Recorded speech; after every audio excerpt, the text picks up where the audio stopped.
नमस्कार, आप देख रहे हैं के न्यूज इंडिया खास पेशकश में मैं दीपिका आपके साथ और शुरुआत करेंगे महाकुंभ महामेला। महाकुंभ में दिव्यता और भव्यता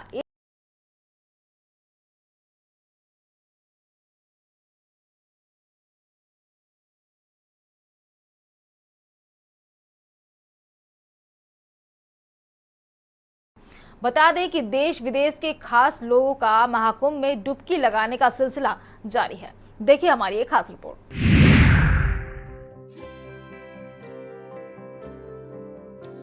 भूटान नरेश ने महाकुंभ में लगाई डुबकी। प्रयागराज महाकुंभ में देश के साथ साथ विदेश से भी श्रद्धालुओं के आने का क्रम जारी है।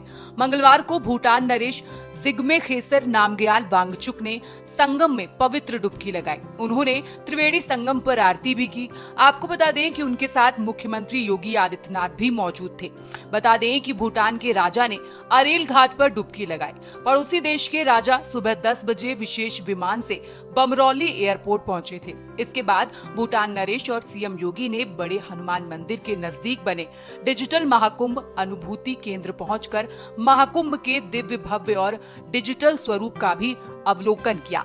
माना जा रहा है कि भूटान नरेश का ये दौरा भारत भूटान मित्रता एवं सांस्कृतिक संबंधों को और ज्यादा मजबूत करने की दिशा में एक महत्वपूर्ण कदम साबित होगा। संगम स्नान के बाद भूटान नरेश और सीएम योगी आदित्यनाथ ने अक्षयवट और लेटे हुए हनुमान मंदिर के दर्शन किए। कई देशों के राजनयिक लगा चुके हैं डुबकी। हाल में 77 देशों के प्रतिनिधि मंडल ने लगाई थी डुबकी। 1 फरवरी को 77 देशों के 118 सदस्यीय प्रतिनिधि मंडल ने महाकुंभ में पवित्र डुबकी लगाई थी। राजनयिकों के साथ ही उनका परिवार भी शामिल था। रूस, Malaysia, Bolivia, Zimbabwe, Latvia, Uruguay, Netherland, Mongolia, Italy, Japan, Germany, Jamaica, America, Switzerland, Sweden, Poland, Cameroon, Ukraine, Slovenia और अर्जेंटीना जैसे देशों के राजनयिक शामिल थे। महाकुंभ में दिव्यता और भव्यता, स्वप्न लोक सा नजारा, कोई ध्यान में मग्न, कोई योग में। चारों ओर भक्ति और अध्यात्म की अद्भुत छटा। संगम घाट का दृश्य किसी स्वप्नलोक जैसा दिख रहा है। चारों ओर श्रद्धालुओं की अपार भीड़, माइक पर गूंजते मंत्रोच्चार, दूर दूर तक संत महात्मा दिख रहे हैं। पैदल आ रहे लोगों की भीड़ धीरे धीरे प्रशासन की व्यवस्था पर आगे बढ़ते दिख रही है। संगम के एक किनारे पर अखाड़ों की भव्य रथ यात्रा और आस्था की अद्भुत लहरें मानो इस पवित्र स्थल को दिव्यता से भर रही हैं। तांत्रिक क्रियाएं और डॉक्टर बिंदु महाराज। आज के समय में तंत्र के रूप को लोगों ने अपनी स्वार्थ के लिए बदल लिया है। ईर्ष्या के कारण कुछ शत्रु काला जादू या तांत्रिक प्रभाव करके दूसरे लोगों का जीवन बर्बाद कर देते हैं। तांत्रिक प्रयोग करना आसान नहीं है, लेकिन आजकल भ्रष्ट लोग तांत्रिक बन गए हैं। महाकुंभ में डॉक्टर बिंदु महाराज ने तांत्रिक क्रियाओं पर विस्तार से बातचीत। आपको मिलवाते हैं तंत्र के जानकार, आयुर्वेद के जानकार डॉक्टर बिंदु महाराज जी से। अपने बारे में वो बताएंगे। मैं श्री पंचायती खड़ा बड़ा उदासीन का महंत हूँ। उसके अतिरिक्त खड़दर्शन अखिल भारतीय अखाड़ा परिषद का महंत हूँ, जो रजिस्टर्ड है हमारा। यदि देखें तो अखाड़ा परिषद कोई नहीं थे। पहले हम लोगों का अखाड़ा परिषद बना हुआ था। वो जो चल कर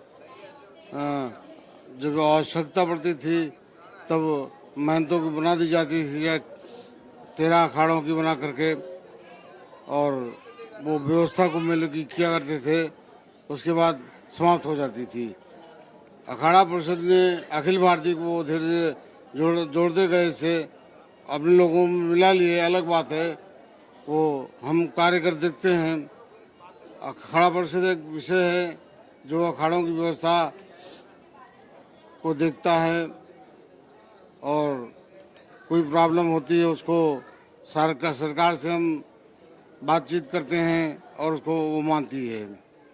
आज की स्थिति बिगड़ी हो गई है, आप बताएं किस विषय को बोलना है, मैं बता दूंगा। महाराज जी, तंत्र के बारे में बताएं। तंत्र को साधारण लोग किस तरीके से देखें, क्योंकि तंत्र को लेकर भय सा होता है लोगों के मन में। नहीं, तंत्र लोग को जानते ही नहीं। तनस्ताति त्रायति तंत्रा मनस्त्रायति इति मंत्रा।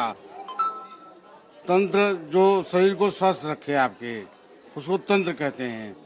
मंत्र कहते हैं मानसिक, जिससे कोई प्रॉब्लम आए, झाड़ फूंक, टोना टोटका, ये जादू काम नहीं है, समझ गए नहीं।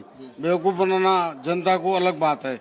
ये साधना की बहुत गूढ़ रहस्य है, जिसको हम लोग साधना करके और तंत्र विद्या, तंत्र को हमारे स्वस्थ रखती थी। मनस्तायते मंत्रा, जो मंत्र को जो हमारे शांति देती थी और भगवान की प्राप्ति की उपलब्धि करती थी।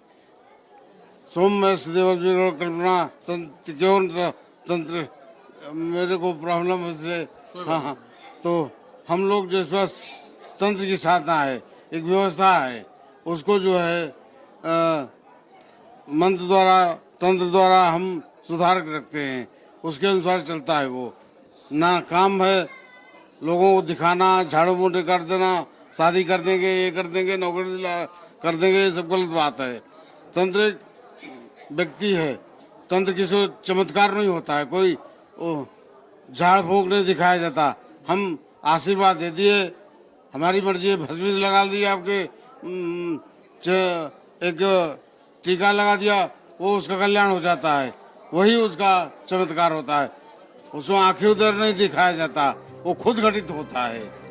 आपको बता दें कि डॉक्टर बिंदु महाराज ने काला जादू और वस्त्र प्रणाली पर भी हमारे संवाददाता के साथ खुलकर चर्चा की। महाराज जी, जो जैसे साधु संत सब भगवा वेश में है और आपने ये काला वस्त्र धारण कर रखा है, काली टोपी लगा रखी है और बड़े बड़े रुद्राक्ष धारण कर रखे हैं, कुछ इस वेशभूषा के बारे में। बहुत अच्छी बात है। स्या जर्द सुर खाई, जो लो पहने सो गुरबाई। हमारे यहाँ कहा गया है, पहले साधु बनना है तो पहले उसको सफ़ेद कपड़े दिए जाते हैं। सफ़ेद कपड़े से जाते थे कि वो साधु बना है, ब्रह्मचारी है, और उसको सफ़ेद कपड़े दिए जाते हैं जो उसमें किसी का दाग धब्बा न लगने पाए, बिल्कुल बिल्कुल निश्चल रहे। कपड़े को सफ़ेद जैसा रखना चाहिए। उसके बाद जो है धीरे धीरे उसको पीला कपड़ा दिया जाता। पीला कपड़ा से दिया जाता था। धरती का रंग कला पीला है। पीला वर्ग क्षमा, दया, करुणा का बड़ा ही महत्वपूर्ण होता है। तो पीला से जाता है खूब वो सहन कर सके। कोई कहा अरे क्या साधु है, मजबूत है, पहलवान है, लेकिन भीख मांगता है। आज भी वो जो है कमा नहीं सकता, खर्रा नहीं सकता। साधु कैसे साधु है, ऐसे नहीं, बहुत बातें की जाती साधु के बारे में। तब सहन शक्ति बढ़ाना है, तब उसे पीला वस्त्र पहना जाता था। जब उसकी पूर्ण उसमें हो गया तब उसको लाल कपड़ा दिया जाता था। शाम, हाँ, तब लाल कपड़ा दिया था।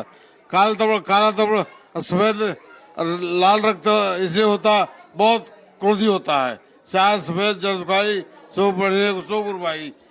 नहीं, लाल रंग बहुत खतरनाक है, साधना कर रहा है उसमें, उसको छोड़िए मत। प्रतीक है। जैसे वो लाल वस्त्र का वो साधना कर रहा है और आप उसको मत छेड़िए। अगर आप छोड़ देंगे तो लड़ाई करेगा, मार देगा, कुछ भी खींच करे। जैसे तुम्हारी कोई भी इच्छा है, उग्र स्वभाव, हाँ, तुम्हारी घर में बहुत सारी एक इच्छा पूर्ति नहीं होती, तुम थाली पर रखते हो, गिलास पर रखते हो, तो बहुत सारी गुस्सा करते हो, घर छोड़ कर चल देते हो। लेकिन यह हजारों इच्छाओं का दमन करता है साधु, और साधना कर रहा होता है। उसको छेड़िए मत आप। जब एकदम उसमें प्रकाश हो जाती है तब काला वस्त्र परिपूर्ण का, जैसे मेरा काल नहीं, कमरिया चढ़ो दूसरा रंग नहीं चढ़ता, उसमें काला रंग है। जिस प्रकार से बच्चा पैदा होता है तब उसके सर पे काला वस्त्र होता था। समझे नहीं, काला वस्त्र, काले कपड़े ही पाए जाते थे।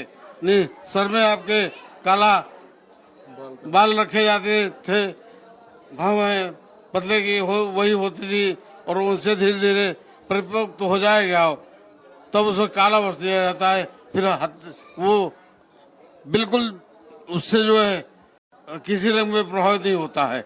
अच्छा, फिर बहुत अच्छी बात है ये कि भगवा वस्त्र पहनते हैं। असल में भगवा वस्त्र बहुत बहुत साधना की अति की है, यानी उसको पहनने के बाद यदि यही था कि जो साधु संत भगवा वस्त्र धारण करते हैं वो बिल्कुल समाज में नहीं रहते थे, स्त्रियों को हाथ नहीं लगाते थे। शास्त्र कहते हैं कि स्त्री की यदि कास्ट की औरत हो उससे भी छू जाए तो अपना ब्रह्मचर्य नष्ट होता है, इसे बिल्कुल नहीं धारण करना चाहिए। किंतु ये अलग हो, एक प्रचलन बन गया है, हर कोई भगवा धारण कर रहा है। पैदा होते ही साधु बनने लगा, उसमें भगवा धारण कर भगवा पहनने लग गया, अलग बात है। से रुक्त खून होता है, खून का भगवा रक्त होता है। भगवा वस्त्र जैसे एक बूंद आप पानी में डालिए तो आपको नजर आए रात नहीं, वो भगवा कलर नजर आता है। वो कभी भी जो है न तो समाज में आने के आएगा, न तो किसी मतलब लेन देना, खर्चा पानी की व्यवस्था करता है। आप आयुर्वेद से एमडी? मैं आयुर्वेद हूँ। तो आयुर्वेद के बारे में आप कुछ बताइए। जी, अभी तो मुझे बहुत बड़ा ऑपरेशन है, बहुत प्रॉब्लम है। किसी भी रोग, कोई किसी रोग की भी चिकित्सा कही जाती है, बिल्कुल ठीक होता है। जो औषधियाँ हैं आयुर्वेद में रसायन शास्त्र हूँ, तो स्वर्ण भस्म, चांदवी भस्म, इसकी पारे की भस्म, तांबे की भस्म, तमाम भस्मों के द्वारा हम उसको चिकित्सा करते हैं और कोशिशते हैं कि कैसे जल्दी स्वस्थ लाभ ले और वो मृत्यु न पाए, ये प्रयास करते हैं हम। हाँ। तो हमारे साथ जो है आचार्य बिंदु जी महाराज थे, जिन्होंने तंत्र के बारे में और जो वस्त्र प्रणाली है उसकी जो हायरार्की है उसको पूरी तौर से बताया, और कैसे संपूर्ण होने पर ही भगवा धारण करते हैं, और बताया कि भगवा धारी जो है समाज से दूर रहते हैं। डॉक्टर बिंदु महाराज ने कहा, तथाकथित तांत्रिकों में लोगों का भला करने और उनका मार्गदर्शन करने की क्षमता नहीं होती, बल्कि ये लोग अपनी तिजोरी भरने के लिए दूसरे भोले भाले लोगों पर तांत्रिक प्रयोग करते हैं। लिहाजा प्रभावित व्यक्ति का पूरा परिवार धीरे धीरे नष्ट हो जाता है।